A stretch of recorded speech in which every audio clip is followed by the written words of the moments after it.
हृदय सम्राट और समाज के गौरव माननीय मुख्यमंत्री जी भार्गव मौजूद हैं और महासभा के अध्यक्ष माननीय अनिल जी शर्मा जी मौजूद हैं।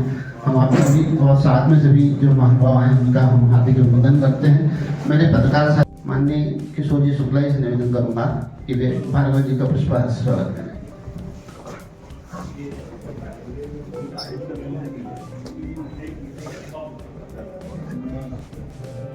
श्री शैलेंद्र जी जोशी से निवेदन कि वे माननीय अनिल जी शर्मा का पुष्पहार से स्वागत करें। श्री नवनीत जी पारसर आपसे हरदा से निवेदन करता अनिल जी शुक्ला जी से निवेदन करूँगा।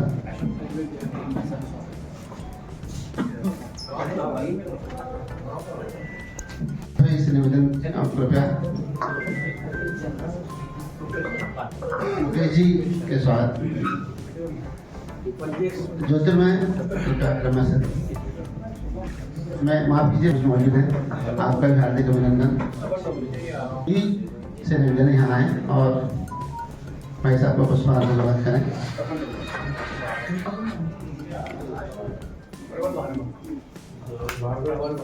स्वागत करें। मैं माननीय पत्रकार बंधुओं से आग्रह करूँगा कि वे अपने जो भी मन में मानस में जो उमड़ रहे हैं प्रश्न वे माननीय हमारे भार्गव जी के समक्ष रखें। उसके पूर्व मैं आपसे निवेदन करूँगा कि आप भी दो शब्द हमें आज अपने जो पूरे प्रयोजन को लेके है जो 11 और 12 जनवरी को जो नांदी महासंगम बोला है उसके विषय में कि जिसको हम सब हृदय स्थान भी बोलते हैं, ऐसी पुण्य भूमि पर यहाँ नारंगी ब्राह्मण समाज के एक विशेष आयोजन की दृष्टि से आप सबसे मिलने का अवसर मिला है। मुझे सौभाग्य है कि नर्मदा पुत्र होने के नाते माँ अहिल्या की नगरी की सेवा करने का अवसर प्रथम सेवक के नाते मुझे मिल रहा है और उसी कड़ी में इंदौर की और पूरे मध्य प्रदेश की जीवनदायिनी मां नर्मदा के नाम से एक भव्य चौराहा इंदौर में हमने बनाकर तैयार किया है, जिसमें मां नर्मदा जी के उद्गम से लेकर भरूच में उनके समागम तक का पूरा चित्र प्रदर्शित करने का प्रयास किया है और वही करीब 8 फीट की अष्टधातु की मां नर्मदा जी की प्रतिमा पहली बार इंदौर में लग रही है। उस निमित्त से देश भर की सब पवित्र नदियों का जल, सब पुण्य भूमि की मिट्टी, वो सबको एकत्रित करके बड़े अभिषेक के साथ उसका लोकार्पण करने का हमारा मन है। लेकिन इस बहाने से हमारे सम्माननीय महासभा के अध्यक्ष अनिल शर्मा जी, यहाँ के अध्यक्ष किशोर जी, इस पूरे कार्यक्रम के सहसंयोजक मुकेश शर्मा जी, कपिल शर्मा जी, प्रबल भार्गव, खंडवा के हमारे साथी तपन डोगरे जी और यहाँ उपस्थित नेगी जी, और समाज के सभी वरिष्ठ जनों का बहुत आग्रह था कि मेयर बनने के बाद आप एक भी बार हरदा नहीं आए, तो मैंने कहा हरदा में निमंत्रण देने में स्वयं आऊँगा।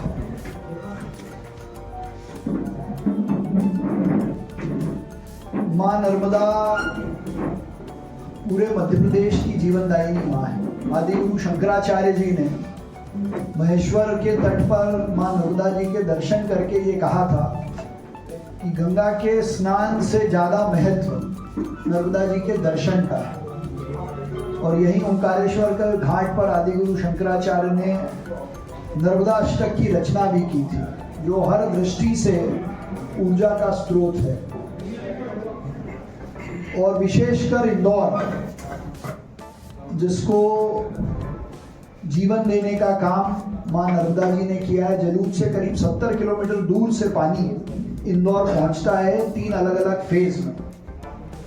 मुझे इंदौर के प्रथम सेवक के नाते, क्योंकि मैंने एक विजन लेके काम किया था कि 2040-50 का इंदौर कैसा हो, उसकी रूपरेखा और आधारशिला हम इन 5 सालों में रखेंगे।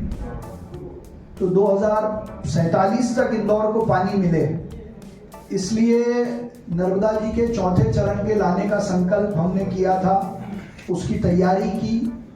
देश के यशस्वी प्रधानमंत्री नरेंद्र मोदी जी के विजन से, डॉक्टर मोहन यादव जी के मार्गदर्शन और सहयोग से हमारे नर्मदा जी का चौथा चरण जो करीब 900 MLD पानी इंदौर को दिलाने का काम करेगा, उसकी तैयारी की, उसकी प्लानिंग की और उसका टेंडर भी अब लग गया है। तो आने वाले 3-4 सालों में नर्मदा जी का चौथा चरण भी इंदौर पहुंचेगा, जो 2040-45 तक की आवश्यकता की पूर्ति करेगा। तो ऐसी मां नर्मदा का आशीर्वाद इंदौर पर है और मुझे सौभाग्य है कि मैं मां नर्मदा का पुत्र हूँ। और ये जो क्षेत्र है जहाँ हम बैठे हैं, हरदा मध्य प्रदेश के लिए एक अलग ऊर्जा का केंद्र है। हरदा जिले के अलग अलग क्षेत्रों से मध्य प्रदेश को कई अच्छे वकील, डॉक्टर, इंडस्ट्रियलिस्ट, सबसे ज़्यादा जजेस इस क्षेत्र से निकले हैं।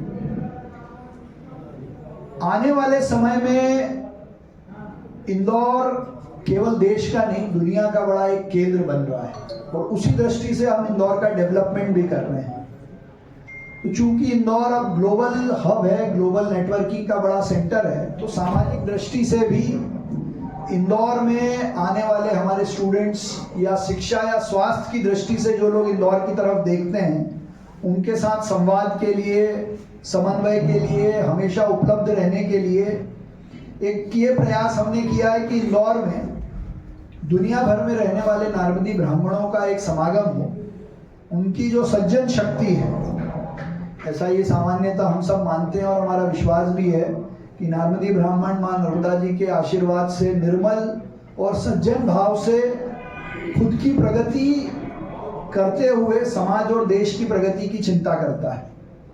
तो नारमदी ब्राह्मणों की जो भूमिका राष्ट्रवाद के आधार पर भारत में रही है, उसका भी संकलन एक बार किया जाए तो माँ अहिल्या की नगरी में माँ नर्मदा जी के जितने पुत्र हैं उनका एक विराट स्वरूप देखने को मिले। तो अहिल्या नगरी नारमदी ब्राह्मणों के स्वागत के लिए आतुर है 11 और 12 जनवरी को, जिसमें 25 अलग अलग देशों के प्रतिनिधि, भारत के अलग अलग कोने में रहने वाले लोगों को हमने आमंत्रित किया है और अलग अलग वर्गों में लॉयर, डॉक्टर, इंजीनियर, एंटरप्रेन्योर्स, एक बड़ी बिजनेस मीट भी वहाँ होगी। करीब 100-125 से ज़्यादा स्टॉल्स लगेंगे हमारे नौजवानों के, जिन्होंने एंटरप्रेन्योरशिप में अलग काम किया है, चाहे वो गौशाला चलाने का हो, सीड इंडस्ट्री का हो, और ऐसे कई सारे अनूठे प्रयास करके जिन्होंने अपने आप को स्थापित किया, उनके प्रोडक्ट्स को दिखाने का भी हम काम करेंगे। मां नर्मदा जी के चौराहे का लोकार्पण होगा 11 तारीख की शाम को और उसी दिन राष्ट्रीय अंतर्राष्ट्रीय प्रतिभा जो है हमारे समाज की, जैसे आवाज जोशी हैं, नियम कानूनगो हैं, जो अंतर्राष्ट्रीय स्तर पर भी अपने शो करते हैं, तो एक साहित्यिक कार्यक्रम उनका होगा और एक बड़ी प्रदर्शनी इतिहास और विकास की, जिसमें हरदा, खरगोन, खंडवा, भोपाल, इटारसी, होशंगाबाद, इंदौर का धार, झाबुआ, अलीराजपुर की जो हमारी मूल संस्कृति है, उसकी जो कला है, आर्ट है, उसका नृत्य है, उसका साहित्य है। कल मुझे बहुत अच्छी चीज़ मालूम पड़ी, मैं आपको साझा कर रहा हूँ कि जो लोग अंग्रेज क्षेत्र में रहे और उन्होंने जो अपना हिस्ट्री लिखने का काम करते थे, उसमें उन्होंने ये बड़े प्रभावी ढंग से उल्लेख किया है कि नारमदी ब्राह्मण जो हैं वो सच्चे देशभक्त हैं और शिक्षा देने का काम करते हैं। तो ऐसे समाज के जो लोग हैं, इनके ऊपर विशेष नज़र रखी जाए। ये लोग क्रांतिकारी भी हैं, देश की आज़ादी में भी इन्होंने बहुत महत्वपूर्ण भूमिका निभाई है और उसके बाद सृजनशील हैं और कला को आगे बढ़ाने वाले लोग हैं। तो एक बार इंदौर जैसे केंद्र में उनका समागम हो, इस दृष्टि से ये आयोजन हमने किया है। तो मैं आपके माध्यम से हरदा के हमारे सब जागरूक पत्रकार साथियों के माध्यम से पूरे मध्य प्रदेश में निमंत्रण का आह्वान करने के लिए आया हूँ और किशोर जी का, हमारे महासभा के अध्यक्ष अनिल जी का धन्यवाद करता हूँ कि हमारे छोटे से आग्रह पर बहुत जल्दी ये आयोजन और ये व्यवस्थाएं उन्होंने जुटाई हैं। और मैं आप सबके माध्यम से ये आह्वान करता हूँ कि ये संदेश ये निमंत्रण हरदा जिले के और मध्य प्रदेश जिले के हर कोने और गांव तक पहुंचे, ताकि 12 तारीख को जो भव्य शोभा यात्रा निकलेगी मां नर्मदा जी के जल संरक्षण के विषय को लेकर, पर्यावरण संरक्षण के विषय को लेकर, हर इकाई से लोग जल नर्मदा जी के संरक्षण के विषय को लेकर इंदौर पहुंचेंगे, ताकि नर्मदा नदी के संरक्षण का बड़ा संदेश राष्ट्रीय अंतर्राष्ट्रीय स्तर पर जाए। आप सब यहाँ आए, उसके लिए मेरी ओर से आपको बहुत धन्यवाद। आपके कुछ प्रश्न हो तो आप ले सकते हैं। से भी लोग आएंगे, ये ब्राह्मण समाज के लोग की रहेंगे या कुछ और भी है क्या? उसमें दोनों प्रकार के लोग हैं। एक तो जो लोग अपने अपने अलग अलग कामों से अलग अलग देशों में रह रहे हैं वो तो आएंगे, लेकिन नर्मदा जी के संरक्षण पर, नर्मदा जी पर स्टडी करने वाले कुछ लोग जो हैं उनको भी आमंत्रित किया है। ये मां नर्मदा चौराहा है स्कीम नंबर 97/4 में, जो हमारा रेती मंडी वाला एरिया है ना, राजेंद्र नगर, हाँ बस वहीं बन रहा है। ये पूरा आइलैंड है, 4 आइलैंड है इसमें। एक में अमरकंटक बन रहा है, एक में मंडलेश्वर महेश्वर का पूरा किला बन रहा है, और एक आइलैंड पे ऐसा है कि जब पहली बार नर्मदा जी इंदौर आई तो इंदौर के लोगों की जो खुशी थी उसको और नर्मदा जी के प्रवाह को दिखाया गया। एक पे प्रतिमा लगेगी। मतलब एक छोटा सा मेरा प्रश्न था जी, क्योंकि इंदौर पूरे देश में स्वच्छ सिटी के रूप में जाना जाता है, तो ऐसा क्या है कि लगातार जो है इंदौर, भाई वहाँ के लोगों की सोच तो है, लेकिन नगर निगम का भी कहीं ना कहीं प्रयास करता है। किस तरीके की प्लानिंग करते हैं आप लोग वहाँ पर, भाई कैसे उसको लगातार रखा जाए, क्या उसके लिए विशेष रहता है ऐसा कुछ? देखिए, इंदौर स्वच्छता में नंबर 1 का सबसे बड़ा कारण है एक तो जन भागीदारी। जनता ने सफाई को अपनी आदत बना लिया है, और दूसरा उस दृष्टि से संसाधन जुटाने का हमने काम किया। तीसरा जो हमारे सफाई मित्र हैं, वो सफाई मित्र लगातार मेहनत कर कर उस चीज़ों को मेंटेन रखते हैं। और चौथा और सबसे महत्वपूर्ण, हम अपने CSI को सफाई का टारगेट तो देते ही हैं, रोज का फाइन लगाने का टारगेट भी देते हैं। तो क्या है, जो सफाई की आदत है वो ना बदले, वो बनी रहे, इसलिए नियमित रूप से गलती करने वाले लोगों पे फाइन करने का काम हम करते हैं।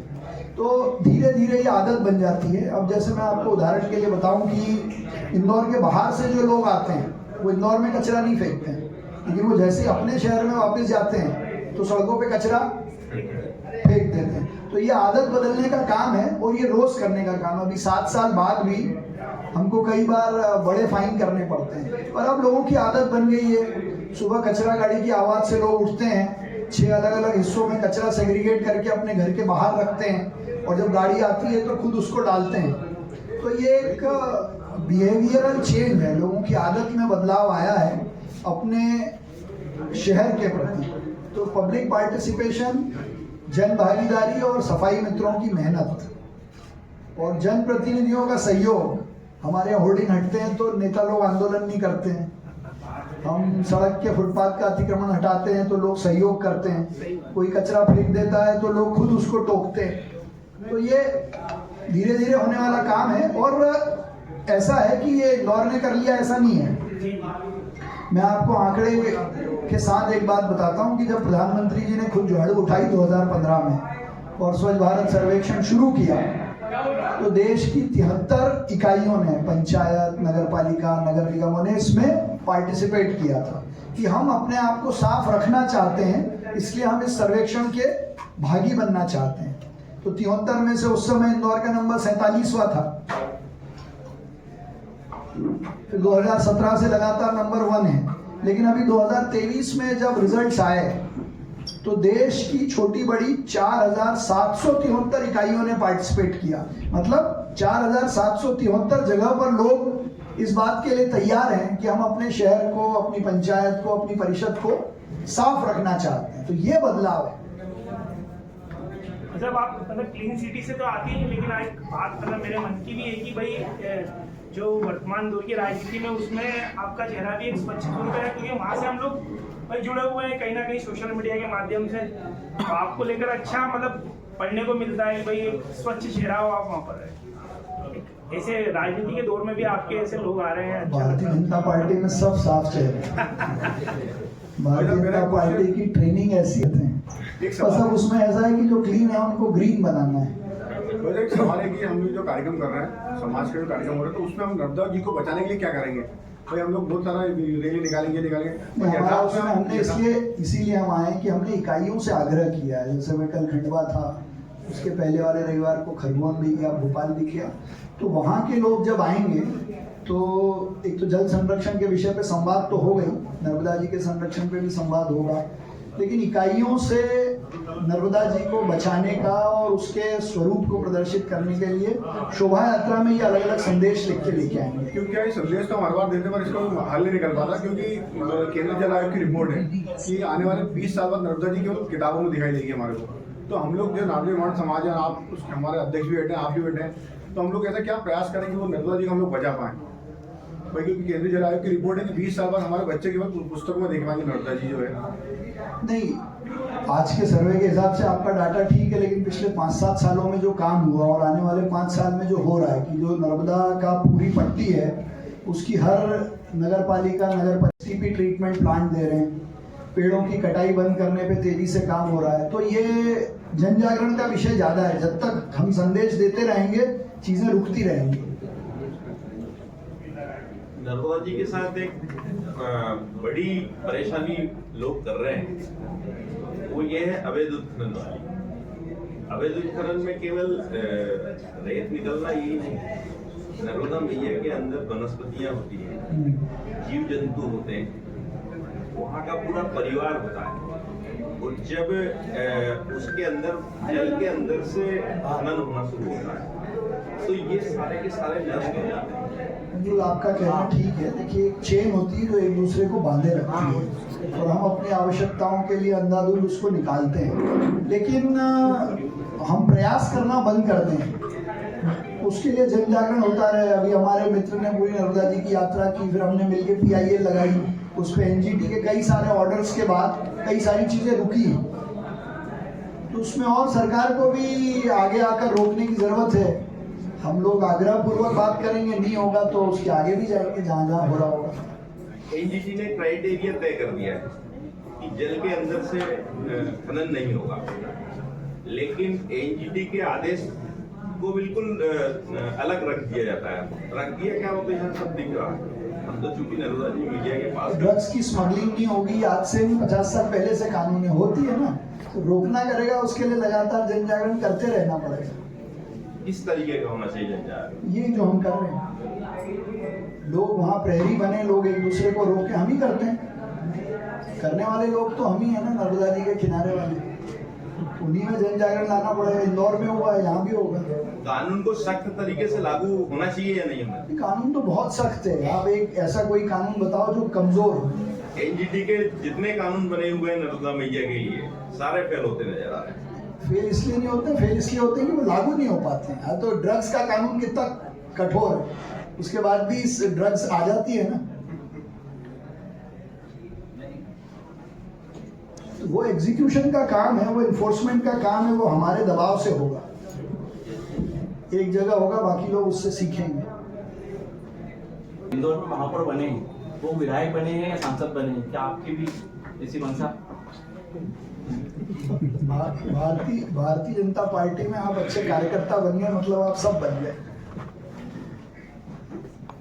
एक सवाल और तो मेरी पार्टी ने मुझे जितना दिया है ना, उसके बाद और किसी चीज की अपेक्षा ही नहीं है। काम करते रहेंगे तो सब मिलता रहेगा।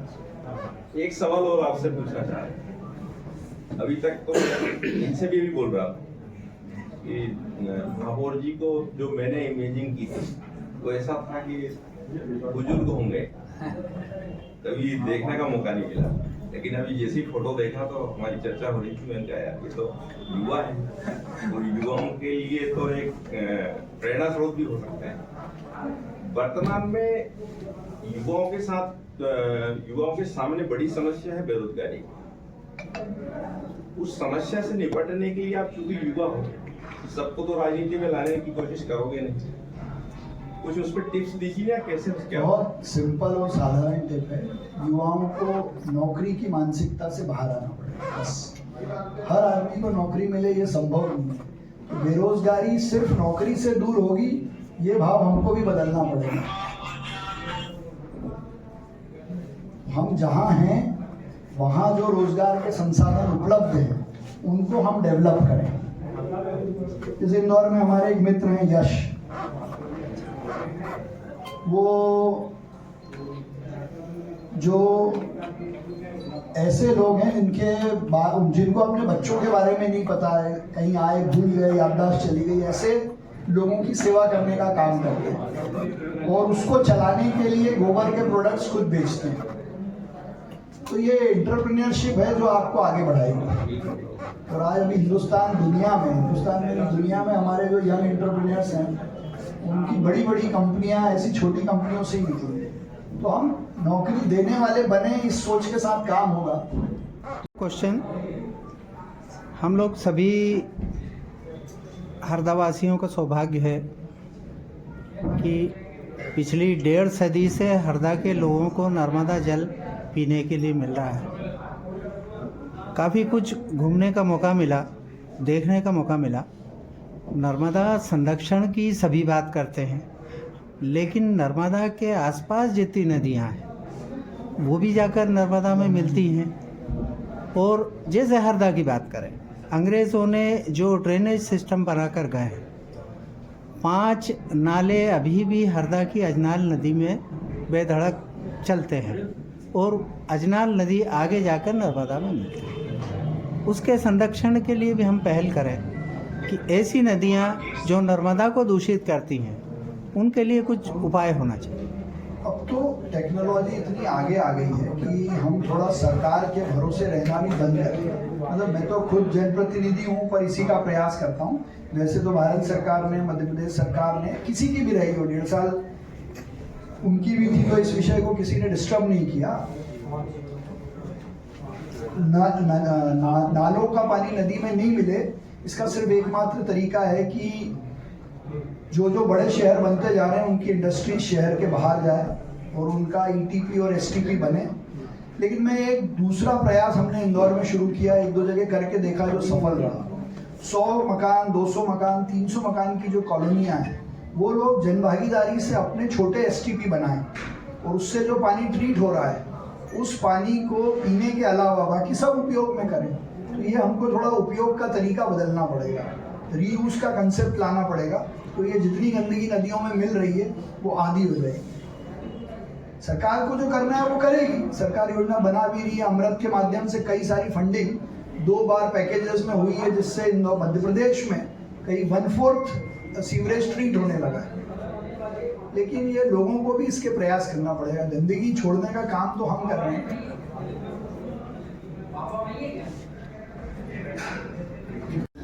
देश के सबसे स्वच्छ शहर में माँ अहिल्या की नगरी इंदौर में दिनांक 11-12 जनवरी को नर्मदा पुत्रों का एक संगम, जो देश भर और दुनिया के कई देशों से इसमें प्रतिनिधि आएंगे, जो 2 दिन में अलग अलग विषयों पर संवाद करेंगे, अलग अलग थीम आधारित मीटिंग्स होंगी।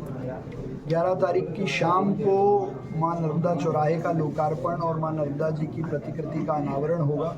12 तारीख को एक बड़ा महासम्मेलन, जिसमें नर्मदा जी के संरक्षण, जल संरक्षण और समाज की आने वाले समय में प्रगति किस आधार पर हो, रोजगार के क्या साधन उपलब्ध हो सकते हैं, इन सब पर चिंतन करने का काम करेंगे। तो माँ अहिल्या की नगरी में नारदी ब्राह्मणों के एक विराट स्वरूप का प्रदर्शन है और उसके लिए इंदौर के हम सब लोग हरदा और आसपास के सब क्षेत्रों को निमंत्रण देने के लिए आए हैं।